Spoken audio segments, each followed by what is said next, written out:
Warren Buffett's Berkshire Hathaway just released their latest Form 13F, which reveals every single move he made in his portfolio last quarter. So in this video, we're going to be reviewing all of his moves, talking about his massive cash position, and looking at some key takeaways. So let's go ahead and jump in. Key takeaway number one is simply analyzing the buys and sells. In the most recent quarter, Warren Buffett added to 7 positions and added 0 new positions. He reduced the size of 6 positions and sold out of 2 completely. So if we jump over to Dataroma, we can see each of the moves he's made. And again, once we view this all in one place, we can see there were quite a few moves, but there's a few that we have to talk about a little more in depth than others. And we'll do that here in just a moment. We're going to talk about Pool Corporation, we're going to talk about Constellation Brands, and we're going to talk about Domino's Pizza.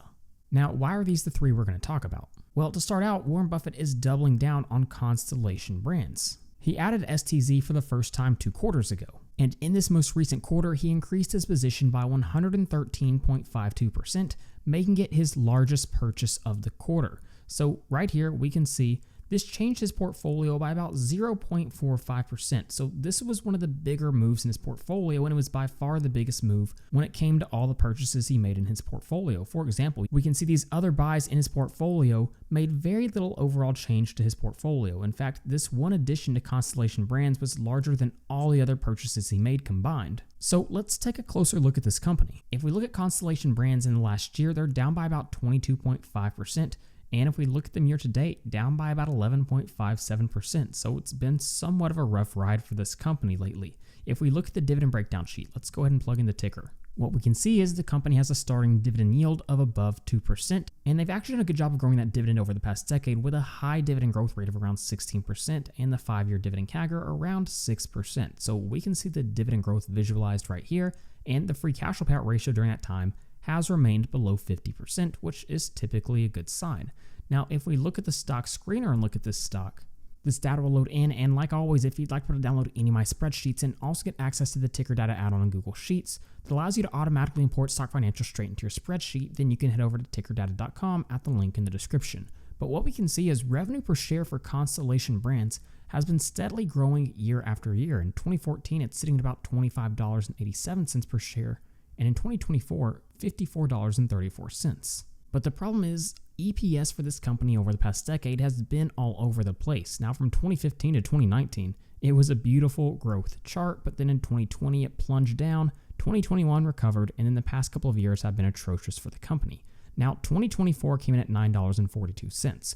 Obviously, the huge question is, what will this look like moving forward? And what we can do with ticker data is actually get some forward-looking guidance. We can see the estimates that analysts are making down here. We have the historical earnings here, but what do the future projections look like? Well, for 2025, they're actually projecting a very high growth rate of 42%. They expect it to jump up to about $13.45, but then after that, it's going to be rather stagnant with their earnings growth. But the projected EPS CAGR through the year 2029 is about 6.26%. So this is certainly not a high growth company by any means, as earnings are really only projected to grow through 2029 at a rate of about 6.26%. But here is what's interesting about this stock. If we simply look at the price to earnings ratio compared to the historicals, look at this. The forward PE ratio for this company right now is about 15, while the 5-year average is 20.51. So it's trading 26 to 27% below its average PE ratio. So that is something to make note of. But let's talk about Pool Corporation and Domino's Pizza for a moment.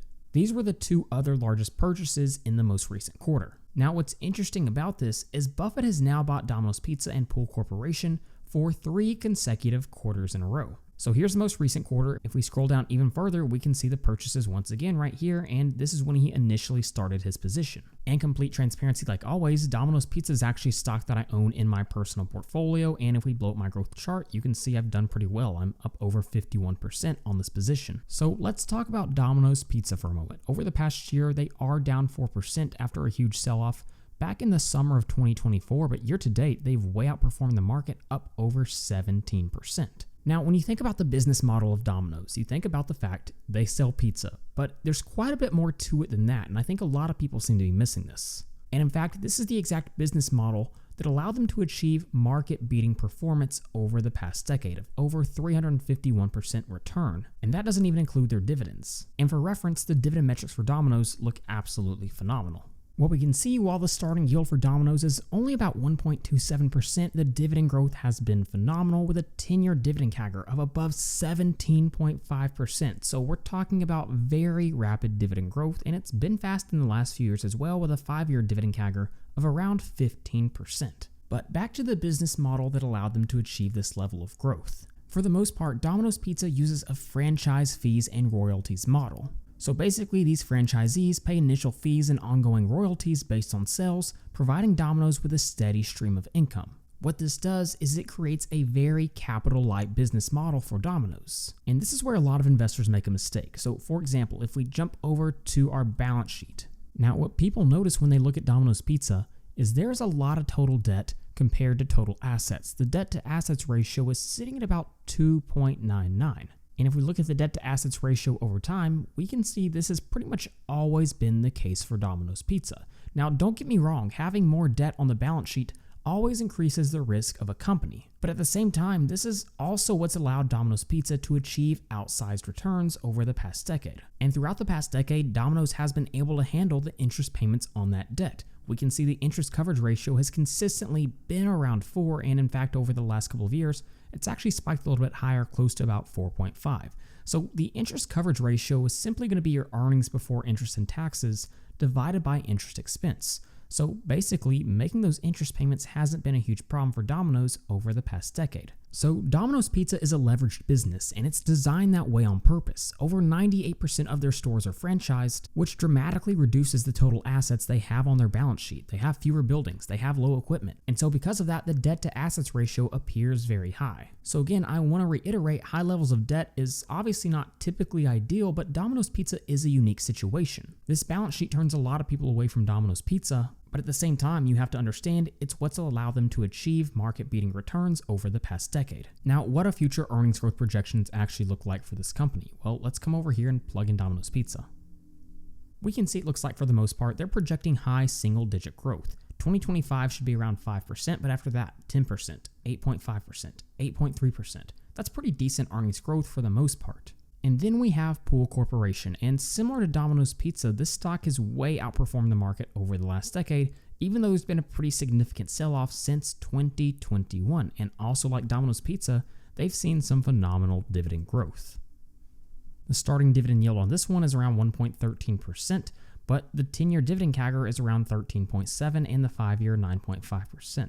So we're talking about dramatic dividend growth. And what's beautiful about this is, even though the dividend growth has been quite high, the free cash flow payout ratio has been going lower. This is a phenomenal combination because it means, really, if the company wanted to, they could grow that dividend at an even higher rate. And what this means, that's because free cash flow has been growing at a higher rate than the dividends. Now, if we jump over to the stock screener on this one and look at Pool Corporation, what we can see is revenue per share has slowed down over the last couple of years, and earnings have taken a little bit of a hit since 2022 as well. Along with this, I do have to point out short interest is quite a bit higher than I typically like to see with this stock, sitting at about 7.22%, so obviously there are institutions actively betting against this stock. And from a valuation perspective, it's trading at a pretty high price to earnings multiple, sitting at about 28.63, which is about 5% lower than the 5-year average of 30.18. Now, historically speaking, a high PE ratio can be warranted if you're growing earnings at a high rate,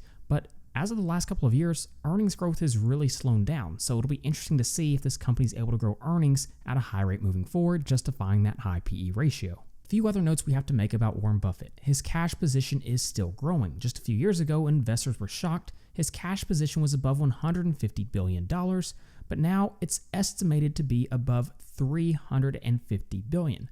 So when we put this in comparison to where it was just a couple of years ago, it's quite shocking. It's more than double. And while Buffett has talked about this a little bit, he really hasn't given us a lot of guidance what he intends to do with this massive cash position. Along with the fact he has a massive cash position, something rare happened. Well, at least historically speaking, it's been rare, but it's been quite common for Buffett over the last couple of years. Buffett was once again a net seller of stocks. After spending a lifetime of being a net buyer, Warren Buffett's last 11 quarters have found him being a net seller of stocks. And so while the official amount isn't out yet, you can see I was kind of able to back in with some rough math what the total sales looked like. Total sales is estimated to be between about 3.5 and 3.7 billion, and total buys between 2.1 and 2.3 billion. So really the estimate is net selling of around $1.4 billion. So 11 straight quarters of selling is pretty shocking for Buffett when you look at his history. Now, one of the other things we have to point out about Buffett is he's really been reducing his position in financial companies. Capital One Financials reduced his position by 4%. Bank of America reduced his position by 7.15%, which is actually still one of the largest positions in his portfolio, coming in at number 4 with about 10% of his entire portfolio. And then we can see with Citigroup, he completely sold out, and NU Holdings completely sold out. And so this was a significant sellout out of the financial sector, but financials are still the largest holding for Buffett, making up about 35% of his entire portfolio. I do also want to point out the fact that Buffett currently has about 36 holdings in his entire portfolio, but the top 10 holdings make up the vast majority of all of his portfolio at about 89.03%. So if we jump back over to Dataroma, we can see those top positions. We have Apple, American Express, Coca-Cola, Bank of America, which again, he did reduce that position, Chevron, Occidental Petroleum, which he did add a little bit to his Occidental Petroleum position. And what we can see is he's actually been adding to Oxy for quite some time now. Over the past 3 to 5 years, he's added on multiple occasions. And it's estimated that his average buy price is about $54.20. But at this time, this stock is trading at just $43.12. So you do have an opportunity to buy in at a lower price than Buffett's average price. Moving forward, we can see we have Moody's at about 4% of his portfolio, Kraft Heinz at 3.8%, Chubb Limited at about 3%, and then DaVita Healthcare Partners at about 2.08%. Now, something else that's interesting about these top 10 holdings is 9 out of these 10 holdings actually do pay out a dividend, with a few of them yielding a fairly high amount, such as Kraft Heinz Company, Chevron, and Coca-Cola. So I think Buffett still likes receiving those large dividend payments. So there you go, those are some of the key moves Warren Buffett has been making in his portfolio over the last few months. Go ahead and let me know what you think of these moves in the comments down below, and like always, if you'd like to download any of my spreadsheets and get access to the ticker data add-on in Google Sheets that allows you to automatically import stock financials straight into your spreadsheet, then you can head over to tickerdata.com at the link in the description. So with all that being said, thank you guys so much for watching, and please don't forget to like and subscribe to the channel.